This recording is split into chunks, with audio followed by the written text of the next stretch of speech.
Prezados irmãos e prezadas irmãs, estamos diante de mais um estudo da Escola Bíblica Dominical da Igreja Evangélica Congregacional Alto Largo do Tanque. E hoje nós vamos dar continuidade falando sobre a igreja. E a lição de hoje é a lição 2, que fala as imagens bíblicas da igreja. E antes de nós começarmos nosso estudo da Escola Bíblica Dominical, vamos dirigir a Deus em oração e pedindo a sua bênção. Senhor Deus e Pai, muito obrigado por mais esse dia. Obrigado pela tua graça, tua misericórdia, teu amor, teu perdão. Obrigado porque o Senhor tem cuidado de nós, tem nos abençoado. E agora eu quero pedir a tua bênção, Pai, com a ajuda do teu Santo Espírito, fazendo-nos compreender aquilo que tu queres falar através desse estudo da Escola Bíblica Dominical.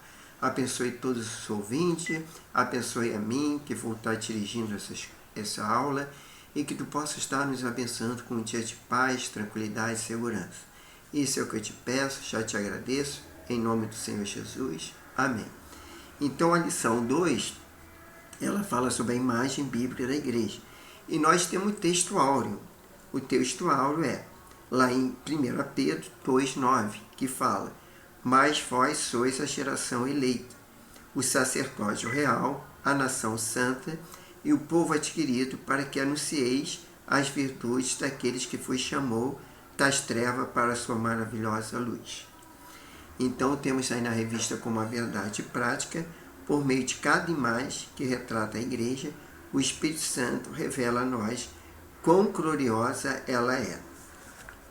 E nós temos aí também a questão da leitura bíblica na semana, que na segunda-feira está lá em 2 Coríntios 11:2, a igreja retrata como virgem pura, né? Porque ela era como a esposa de Cristo, né? Cristo é o esposo da igreja, né? E na terça-feira tem 1 Pedro 5:2, que fala que a igreja é como o rebanho de Deus, né? Que o Senhor Jesus é o nosso pastor. E na quarta-feira, 1 Pedro 2,9, a igreja como sacerdócio real. E na quinta-feira, 1 Coríntios 3,16, a igreja como santuário de Deus, que nós somos o santuário de Deus, onde o Espírito Santo habita, né? Todos aqueles que confessam Jesus como Senhor e Salvador, e aí o Espírito Santo habita no coração. E na sexta-feira, temos 1 Timóteo 3,15, a igreja como a casa de Deus, né? Que é o templo, né? Ou melhor, a gente também é a igreja. Na verdade, nós somos o corpo de Cristo, né? A gente, quantas vezes fala assim, eu vou à igreja, mas na verdade a gente vai no templo adorar a Deus, entendeu? Mas ali o templo é a casa de Deus. A gente muitas vezes fala igreja, mas a igreja mesmo somos nós. E sábado, 1 Coríntios 12:12, a igreja é constituída como o corpo de Cristo. Aí o que acontece? Nós temos aqui a Efésios 5:25 até o 32 e 1 Pedro 2:9 e 10, tá? Que é a leitura bíblica em classe. E nós não estamos em classe, mas estamos online e a gente vai ler, né? É como se nós estivéssemos em classe. Efésios 5, versículo 25. Vós, marido, amai vossa mulher, como também Cristo amou a igreja, né? E os maridos é que casa com a mulher, e também Cristo ama a igreja, ele vai casar com a igreja. Por isso que tem aquela volta de Jesus, que no qual nós vamos ter Cristo como noivo e a igreja como a noiva, e assim mesmo entregou por ela. No versículo 26 fala, para santificar, purificando com a lavagem de água pela palavra, que a gente se purifica através da lavagem pela palavra. No 27, para apresentar a si mesmo igreja gloriosa, sem mácula, sem ruga, sem coisa semelhante, mas santa e irrepreensível. Já no versículo 28, assim deve os maridos amar suas próprias mulheres como seu próprio corpo. Quem ama sua mulher, ama a si mesmo, até porque o homem, quando casa com mulher, a própria palavra de Deus diz que torna-se uma só carne. Entendeu? Então, quanto o homem, marido, ama a sua própria mulher, ele ama o seu próprio corpo. Já no versículo 29, porque a carne antes alimenta e sustenta, como também o Senhor a igreja. Já no versículo 30, porque somos membros do seu corpo. E no versículo 31, por isso deixará o homem seu pai e sua mãe, e se unirá a sua mulher, e serão dois numa carne. No 32 fala que grande é este mistério, digo, porém, a respeito de Cristo e é da igreja.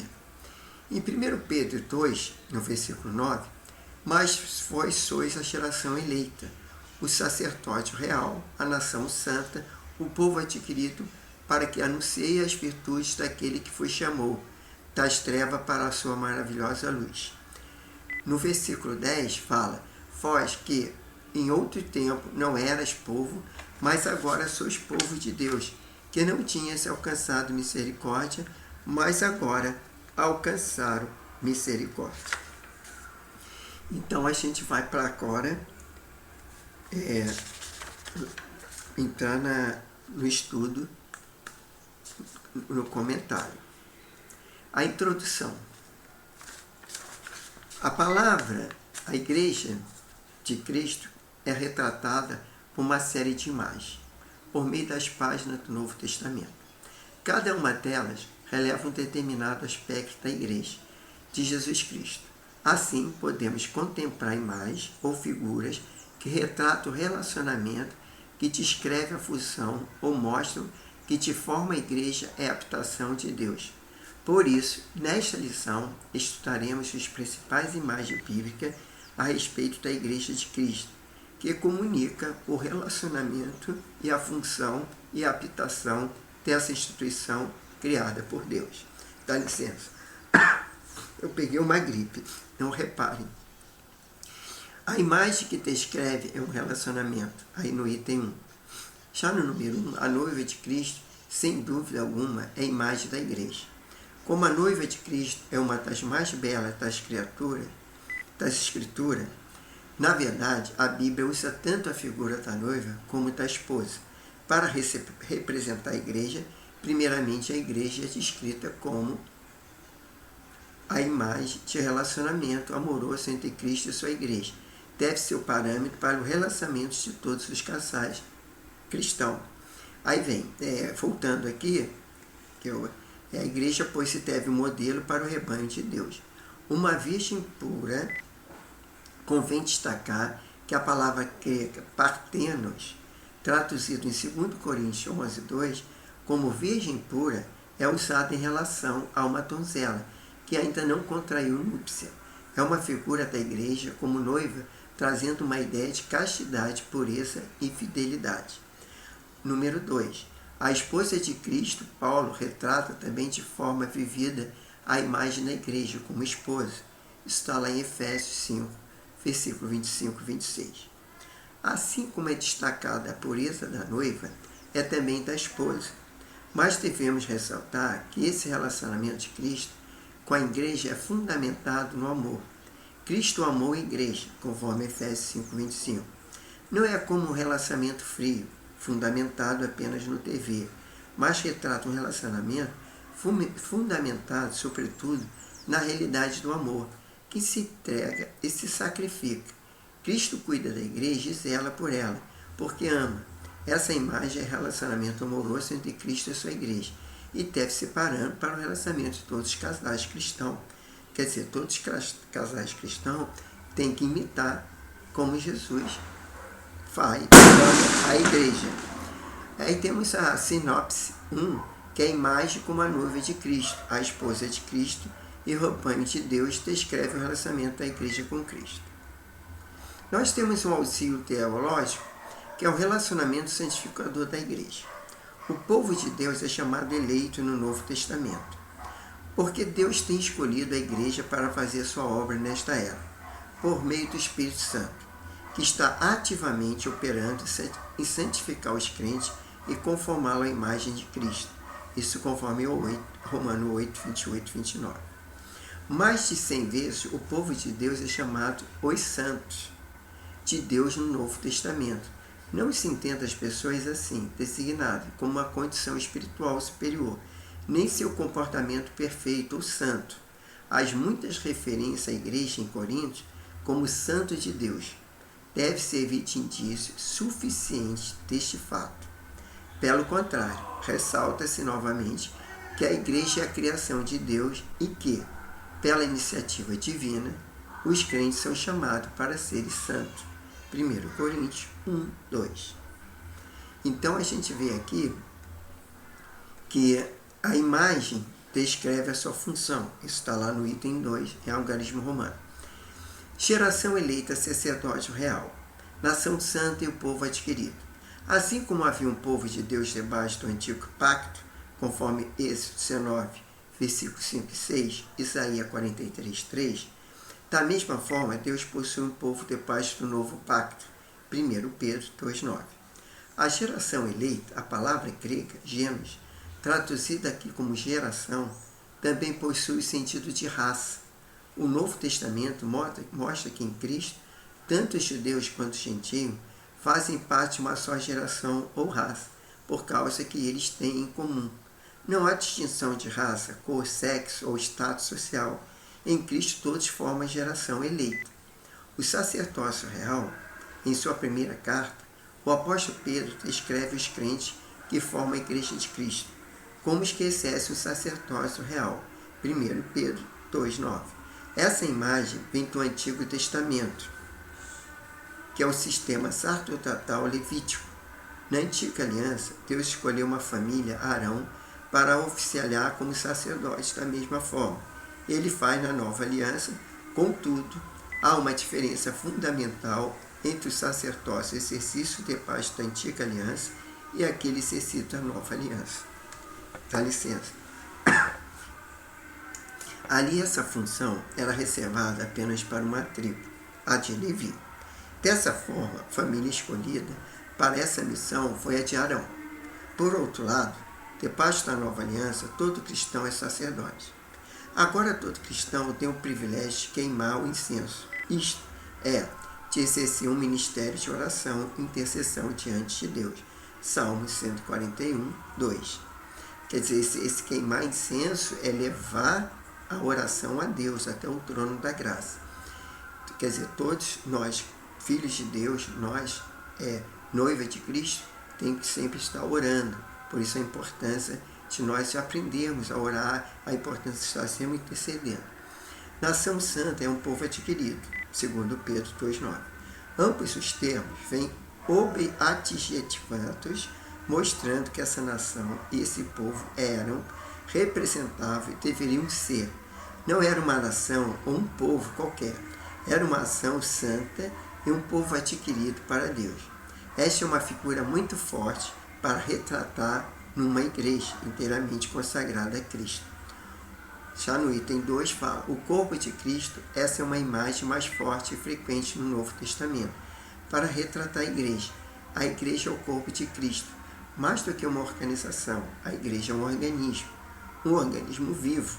A analogia da igreja como corpo é muito significativa, primeiramente porque retrata a harmonia e unidade que há no corpo. Um corpo humano, tudo está em seu devido lugar. 1 Coríntios 12, 12. Todos os membros cooperam para o bom funcionamento do corpo. 1 Coríntios 12, 21, 22 e 25. Logo, nenhum membro faz menos parte do corpo que os demais. Todos são necessários. A variedade de órgãos, membros e funções constitui a essência da vida física. Nenhum órgão pode estabelecer um monopólio ou corpo, assumindo as funções do outro. Um corpo constituído por um só órgão seria uma monstruosidade. Imagine se nós fôssemos apenas pé ou mão, e a cabeça, e os membros. Sinopse 2. Imagem como geração eleita, sacerdócio real, nação santa, povo adquirido, corpo de Cristo, descreve a função que a igreja exerce diante do mundo. Temos como auxílio teológico o caráter cooperador do corpo de Cristo. Os escritos de Paulo enfatizam a verdadeira união, que é essencial à igreja. Por exemplo, o corpo é um que tem muitos membros.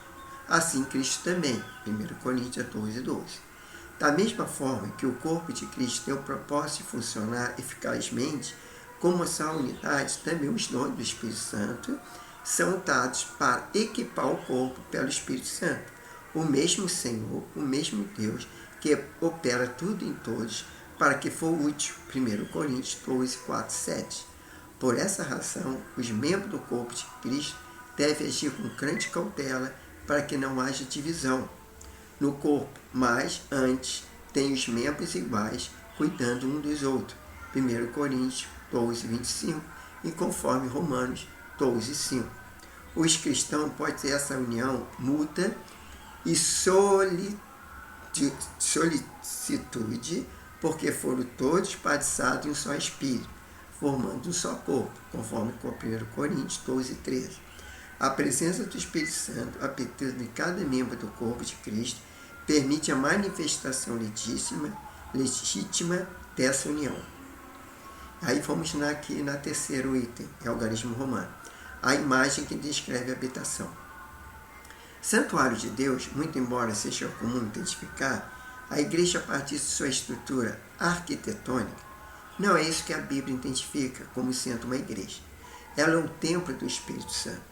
1 Coríntios 3,16. A igreja é retratada quando sendo santuário, a habitação de Deus. Individualmente, cada crente é um templo do Espírito Santo, conforme 1 Coríntios 6,19.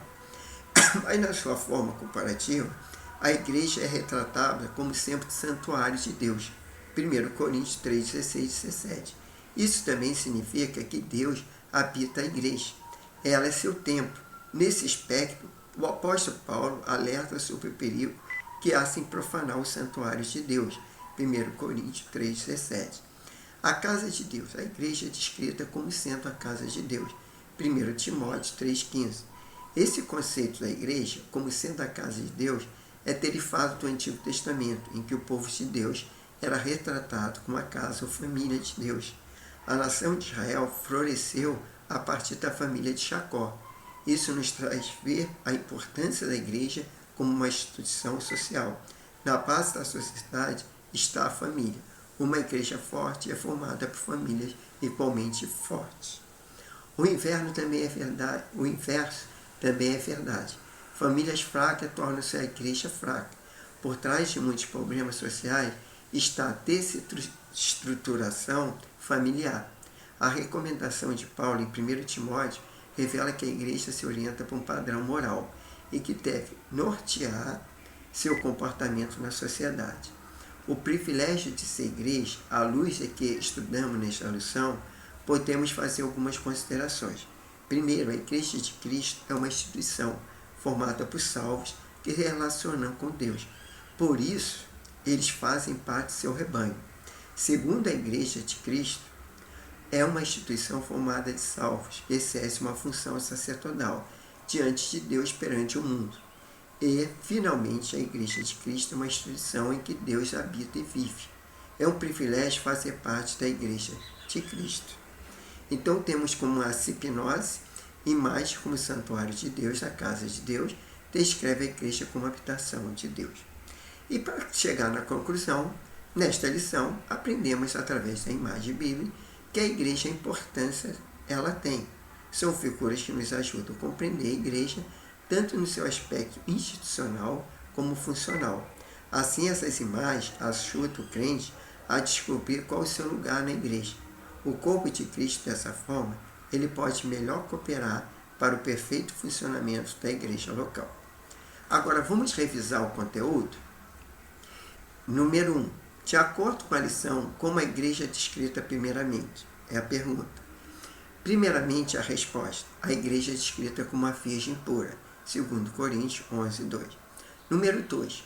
O que a metáfora do rebanho de Deus ilustra? Resposta. É uma metáfora que ilustra a relação existente entre o ovelha e o pastor. Número 3. O que o Novo Testamento mostra a respeito da geração eleita?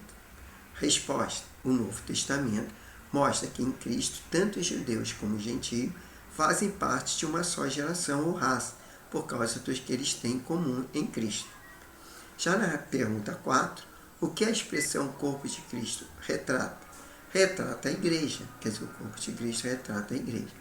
E 5, e última pergunta, como a igreja é retratada na sua forma corporativa?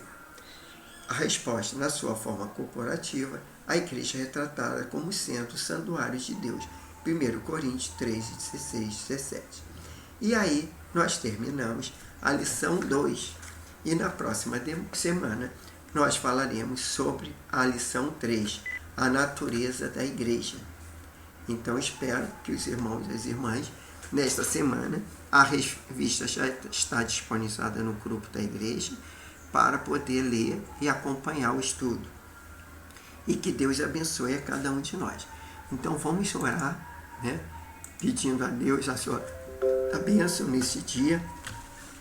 A nossa semana também, dando uma semana de paz, tranquilidade e segurança. Senhor Deus e Pai, muito obrigado, Senhor, por mais esse dia. Obrigado pela Tua graça, Tua misericórdia, o Teu perdão. Obrigado porque Tu tem falado aos nossos corações. Obrigado porque o Senhor já está me recuperando, que eu estava com uma gripe muito forte, muita febre. Mas o Senhor é que abençoa, que nos guarda, que nos recupera a nossa saúde. Por isso eu entrego minha vida em Tuas mãos. E porventura, se tiver algum enfermo entre alguém que está assistindo, algum familiar que o Senhor possa estar curando, libertando, dando paz, alegria, livra desses dias mal, abençoe nossa semana, esse dia, que seja um domingo abençoado, um domingo próspero, Senhor, e que nós possamos crescer na graça e no conhecimento da Tua palavra, até mesmo para não pecarmos contra Ti e santificarmos nossas vidas, porque nós somos a Tua noiva, Senhor, e o Senhor é o nosso noivo, e a igreja é a noiva, e nós vamos um dia encontrarmos contigo. Maranata, ora vem Jesus, porque o Senhor é Deus, é poderoso, e o Senhor vai arrebatar a sua igreja. Muito obrigado pela mais essa oportunidade. Deu-nos um dia de bênção, de paz. É que eu te peço, te agradeço, em nome do Senhor Jesus. Amém. E graças a Deus. Fica com Deus. A lição hoje foi um pouquinho mais curta. Eu fui tentar ser breve, porque eu não estou muito bem. Mas eu vou melhor, se Deus quiser. E peço que Deus abençoe cada um. Se porventura alguém está com essa gripe, já que dizem que muita gente está com gripe, que possa ser curado também, para a honra e glória do nome de Jesus. Então fiquem com Deus, fiquem na paz e que Deus abençoe a todos.